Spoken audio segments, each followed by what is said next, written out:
Virat Kohli T20 क्रिकेटमध्ये थोडीशी गडबड करायचा. त्याचा परिणाम आपल्या बँगलोरच्या संघावरही झालेला दिसतो की अपेक्षित यश हे त्याला आय पी एलमध्ये मिळालेलं नाही आहे. रोहित शर्मा तसा विचार करणारा मला वाटतो.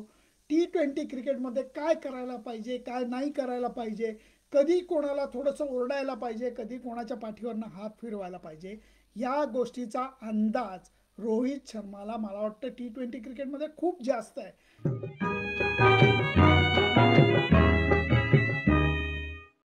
विराट कोहलीचे चाहते किती आहेत हे आपल्याला आत्ता कळत आहे. हा निर्णय जो विराट कोहलीने घेतला आहे की T20 वर्ल्ड कप नंतर विराट इंडियन टीमच्या T20 टीमचं कप्तानी करणार नाही आहे. अगदी तुम्हाला गंमत म्हणून सांगतो, आज सकाळीच मी सकाळच्या सप्तरंगासाठी हाच लेख लिहित होतो की सौरव गांगुली, महेंद्रसिंग धोनी आणि विराट कोहली यांच्या कप्तानीमध्ये खासियत काय होती, त्यांनी इंडियन टीम करता काय केलं आणि तसंच त्यांच्या कप्तानीमध्ये कमी काय होती. हे सगळं मांडत असताना मी इंग्लंडमध्ये आहे आणि इंग्लंडमध्ये थोडासा असा फील आला होता की बायो बबलमध्ये सारखं राहणं, तिन्ही फॉर्मॅटमध्ये खेळणं. खरं तर तिन्ही म्हणणं चुकीचं आहे. 4 फॉर्मॅटमध्ये T20, वन डे, टेस्ट आणि आय पी एल. कारण आय पी एल हाही पूर्ण फॉर्मॅट धरतो मी. 50 दिवसाची टुर्नामेंट असते, हाय ऑक्टेन असते, त्यामुळे तो एक वेगळा फॉर्मॅट धरतो मी. या सगळ्याचं कप्तानी करणं, एक प्रीमियर बॅट्समन म्हणून खेळणं, हे विराट करता थोडंसं त्रासदायक होतं. इनफॅक्ट कोणाही करता त्रासदायक होईल.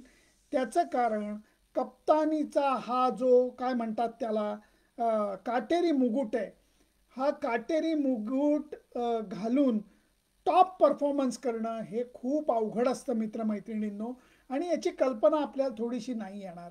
त्याचं कारण हे जे प्रेशर असतं आणि त्याच्यानंतर यश अपयशाच्या झोपाळ्यावर बसणं असतं, त्यांनी आपल्याला बघून गरगरायला होतं.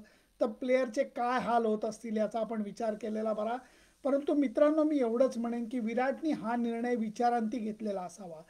एक जो न्यूझीलंडचा मी छोटासा व्हिडिओ टाकला होता की ज्याच्यात मी त्याला विचारलं होतं की तुम्ही इतकं क्रिकेट खेळताय की रोज तुम्ही सलीम जावेद जरी असला तरी रोज तुम्हाला शोले लिहिता येणार नाही, असा मी जरा कुचका डायलॉग मारला होता. आणि ज्याच्यावरती विराट मन मोकळा हसला होता आणि तो म्हणला होता की ये हमें भी समझना चाहिए की उमर हर साल बढ़ती है, कम नहीं होती. विराटला याची जाणीव आहे. विराट गेले 2008 सालापासून विराट इंटरनॅशनल क्रिकेट खेळतोय. 14 सालापासून इंडियन टीमची कॅप्टनशिप तो करतोय. महेंद्रसिंग धोनीनी 15 साली ती पूर्णपणे सोडली, पण त्याच्या अगोदरपासनं जे मुकुट आहे तो मुकुट त्याच्या डोक्याला टोचू लागलेला होता. मी म्हणेन की विराटनी टेस्ट कॅप्टन म्हणून तुफान कामगिरी केली आहे. याच्यामध्ये मी लेखामध्ये जे 2 महत्त्वाचे मुद्दे मांडले ते मी परत मांडतो. फिटनेसची लेवल त्यांनी टीमची काहीच्या काही वरती करून ठेवली आणि त्याचा चांगला परिणाम आपल्याला भारतीय संघावरती दिसतोय. दुसरी महत्त्वाची गोष्ट विराटनी कुठली केली असेल तर मला वाटतं की त्यांनी विजयासाठी सारखा प्रयत्न केला. त्यांनी फास्ट बॉलरचं महत्त्व जाणलं. परदेशात जाऊन जर का आपल्याला क्रिकेट जिंकायचं असलं तर त्याच्याकरता तुम्हाला फास्ट बॉलर उत्तम पाहिजेत, हे विराटनी जाणलं. फास्ट बॉलरची फळी उभी करण्यामध्ये नॅशनल क्रिकेट अकॅडमी, राहुल द्रविडचाही हात आहे, सिलेक्शन कमिटीचाही हात आहे. पण त्या फास्ट बॉलरना योग्य विश्रांती देणं, योग्य मान देणं, योग्य पद्धतीने त्यांची काळजी घेणं, या सगळ्या गोष्टी मी वेळोवेळी बघितलेल्या आहेत. आणि त्याचं संपूर्ण श्रेय हे विराट कोहलीच्या कप्तानीला जातं. वन डे आणि T20मध्ये, खास करून T20मध्ये विराट थोडासा कमी पडत होता. कारण विराट हा जात्याचा आक्रमक खेळाडू असल्याने पेशन्सचा अभाव हा काही प्रमाणात त्याच्यात दिसतो. T20 क्रिकेटमध्ये सचिन तेंडुलकरचं म्हणणं असं असतं, 20 ओव्हरची मॅच नसते, 120 बॉलची मॅच असते. म्हणायला गेलं तर दोन्ही सेम आहे, पण खेळाडू विचार अशा दृष्टीने करतात की नुसतं तुम्ही 20 ओव्हरची मॅच म्हणली तर तुम्हाला कमी वाटतं, परंतु तेच जर का तुम्ही 120 बॉलची मॅच म्हणली तर लगेच तुम्हाला जास्त वाटतं. रोहित शर्मा तसा विचार करणारा मला वाटतो. T20 क्रिकेटमध्ये काय करायला पाहिजे, काय नाही करायला पाहिजे, कधी कोणाला थोडंसं ओरडायला पाहिजे, कधी कोणाच्या पाठीवरनं हात फिरवायला पाहिजे, या गोष्टीचा अंदाज रोहित शर्माला मला वाटतं T20 क्रिकेटमध्ये खूप जास्त आहे. आणि याच्यामध्ये रोहित शर्माच कॅप्टन होईल असं आपण थोडंसं गृहीत धरतो, पण मला वाटतं त्याच्यात काही चुकीचं गोष्ट नाही आहे. गेले काही दिवस इव्हन वर्तमानपत्रामध्ये गेल्या वर्षभरात अशाही बातम्या आल्या की रोहित आणि विराटचं जास्त पटत नाही. मला एक गोष्ट सांगा, ऑफिस असू देत, संसार असू देत, घर असू देत, बापलेक असू देत, आई आणि मुलगी असू देत, मतभेद होत नाहीत का? मतभेद व्हायलाच पाहिजेत, मनभेद व्हायला नाही पाहिजेत. रोहित आणि विराटमध्ये मतभेद असले तर त्याच्यात चूक नाही, कारण अखेर ते दोघेही क्रिकेटर्स आहेत. मतभिन्नता असण्यात मला काहीच गैर वाटत नाही. मनभिन्नता आहे का? अजिबात नाही. कारण त्या दोघांचंही ध्येय एकच आहे की भारतीय टीमला सर्वोच्च स्थानी पोहोचवणं. मला वाटतं या दोघांमधला सुसंवाद हा पॅन्डेमिकमुळे वाढलेला आहे. नाहीतर कसं होत होतं, ही मॅच ती मॅच, ही मॅच ती मॅच, याच्या गडबडीत दोघे जण होते. आता कसं पॅन्डेमिकमुळे सगळे खेळाडू एकमेकांच्या जास्त जवळ आलेत, सुखदुःखाच्या गोष्टी एकमेकांना शेअर करू लागलेत आणि त्यामुळे एकंदरच टीमवरती त्याचा सकारात्मक परिणाम झालेला दिसतो. विराट कोहली T20 क्रिकेटमध्ये थोडीशी गडबड करायचा, त्याचा परिणाम आपल्या बँगलोरच्या संघावरही झालेला दिसतो की अपेक्षित यश हे त्याला IPLमध्ये मिळालेलं नाही आहे. आणि त्याचं उलट जर का पाहिलं तर रोहितला भरघोस यश हे IPLमध्ये मिळालं आहे, खेळाडू म्हणूनही मिळालं आहे, कॅप्टन म्हणूनही मिळालं आहे.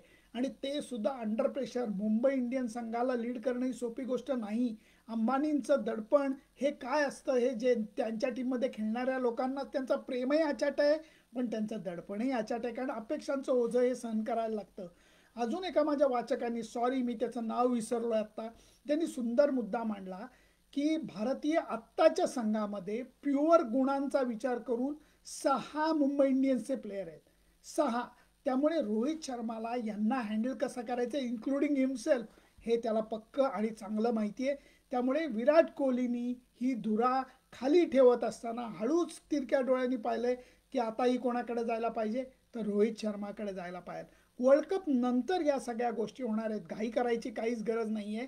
कदाचित हा निर्णय घेतल्यानंतर क्रिकेट देव सुद्धा विराटवरती प्रसन्न होईल आणि IPLमध्ये सॉरी ICC टुर्नामेंटमध्ये जे विराटला कॅप्टन म्हणून यश मिळालेलं नाही आहे ते त्याच्या पदरात पडू शकेल आणि त्याच्याकरता आपल्या सगळ्यांच्या शुभेच्छा या त्याच्या पाठीशी आहेत. इवन आता हे ओझं उतरल्यानंतर IPLमध्येही कदाचित तो मनमोकळा खेळ करू शकेल. हे नक्की आहे की IPLही त्याच्या डोक्यात आहे, T20 वर्ल्ड कपही सुद्धा डोक्यात आहे. आणि त्यांनी हे सुद्धा स्पष्ट केलं आहे की टेस्ट आणि वन डे टीमची कॅप्टनशिपवर मला लक्ष द्यायचं आहे. निवड समितीला हे सुद्धा पुढे जाऊन ठरवायला लागणार आहे की जो वन डे टीमचा कॅप्टन असेल तो कोण असेल. मला वाटतं या सगळ्या गोष्टीला वेळ आहे, परंतु एक प्रगल्भ विचार करून विचारांती हा निर्णय विराट कोहलीने घेतलेला आहे आणि तो अत्यंत योग्य वाटतो. आपण सगळ्यांनी त्याला या बाबतीत सपोर्ट केला पाहिजे आणि वाहवा केली पाहिजे. त्याचं कारण योग्य वेळी योग्य निर्णय घेतला तर तो संघाकरता फायद्याचा ठरतो. मला वाटतं याच्यावरती चर्चा बरीच होईल, परंतु महत्त्वाचा मुद्दा हाच राहील की प्रीमियर घणाघाती आक्रमक विराट कोहली बॅट्समन T20 संघाला मिळाला तर त्याचा संघाला जास्त फायदा होईल. रोहित शर्मा कॅप्टन म्हणून आपल्याला चांगला ठरेल का? नक्कीच ठरायची शक्यता आहे, कारण ती मॅच्युरिटी, ती शैली ही रोहित शर्माकडे नक्कीच आहे. त्यामुळे मला वाटतं भारतीय क्रिकेटच्या दृष्टीने हा महत्त्वाचा निर्णय झाला.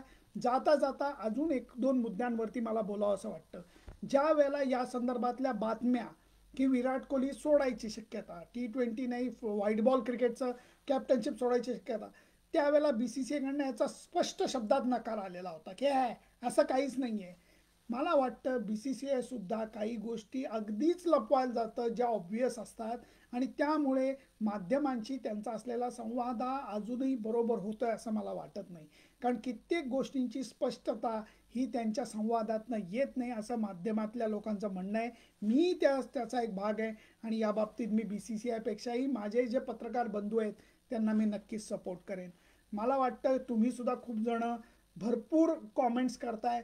डावीकडे बघायला मला खरोखर वेळ होत नाही, कारण मी हे सलग बोलत होतो आणि मी तुमचे जे काही कॉमेंट्स आहेत त्याच्यावरती उत्तर द्यायचा मी प्रयत्न करीन. कारण आत्ता मी काही जणांना दिलं, काही जणांना नाही दिलं, तर काही जण खुश होतील, काही जण नाराज होतील, परंतु तुमच्या कॉमेंट्स वाचून मी त्याला उत्तर देण्याचा सुद्धा प्रयत्न करीन. त्याच्याकरता लागलं तर अजून एक व्हिडिओसुद्धा करेन. फक्त मला राहवलं नाही म्हणून केवळ हा व्हिडिओ मी लगेच तुम्हाला केला फेसबुक लाईव्हच्या माध्यमातून. मला वाटतं तुम्ही सुद्धा आपली मतं नोंदवा. फक्त हे म्हणत असताना तुमची मतं ही मुद्देसूदपणे मांडा आणि त्याच्याकरता प्लीज माझं फेसबुक, माझं यूट्यूब चॅनल हा सबस्क्राईब करायला विसरू नका. धन्यवाद. परत लवकरच भेटूयात, कारण आता IPLही चालू होतीये. अजून एक व्हिडिओ मी करून ठेवला आहे जो तुमच्या उद्या भेटीला येईल. थँक्यू.